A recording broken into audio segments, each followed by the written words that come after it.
Any problem could be solved with brains, guts, and hard work. I know that, and I'm ready. I know you're ready, too. We work night and day, but it really wouldn't matter because there's nothing that we can do. We can pray? And you're actually pretty good at it, I have to say. So, you're happy that you married me, huh? Yes.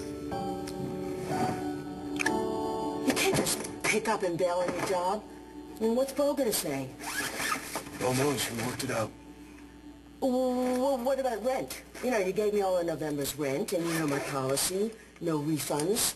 I know. Gotta have your hat money, you know, but, well, I'm gonna have to live with that. But I'm gonna live with Michael and Marcy for a little while, so it should all work out in the end. You should have got the bigger one. This is just unbelievable. What about Natty? I'm just gonna flip. Natalie knows, too. We said our goodbyes. You said your goodbyes, and you didn't tell her how you feel about her? Natalie is marrying someone else, Roxy. It's a little late for that. Now, a lot of guys get spooked right at the big moment, but you still seem pretty tense. I guess. It's just... You don't know how much we've had to go through to get to this point. There's been stuff with Jessica and Natalie, stuff with Jessica and me. I just don't want there to be any more stuff, not when we're this close. I can understand that. But listen, you're at the finish line, right? You've been through all this, okay? It's gonna be just fine. All right. Listen, we can get back to Brody in a second. Did you say that Natalie threatened to hit you? You know, the funny thing is, she was so nice to me when I got there. She even invited me to her wedding. Would you have gone? Well, it doesn't matter now. Because the second I told her that Liam might be John's son, she turned on me.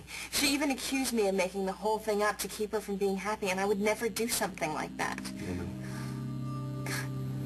You know, if only I had that stupid test, you know, then she would have to believe me. Who knows that sneaky little dog didn't hit? No, I can't. I'm not stopping the wedding today. I mean, Brody and I have been looking forward to this for weeks. You know, I'm not going to let John ruin this for us. Okay, as long as you're doing what's right for you. John had his chance. Honestly, had he come to me and said that he loved me, I would have had to rethink everything. But he didn't, so forget it. You know, it's not like John can just come and stop my wedding at the last minute, and neither can Jessica. Jessica? What did she do? You really want to hear this story? I mean, because it's scary. I'm not kidding. Yeah, what happened?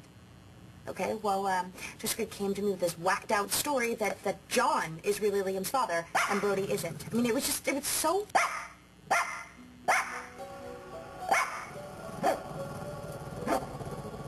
David Vickers, what's wrong? What's wrong with me? What's wrong with you two? What Jessica said is true, you nitwits.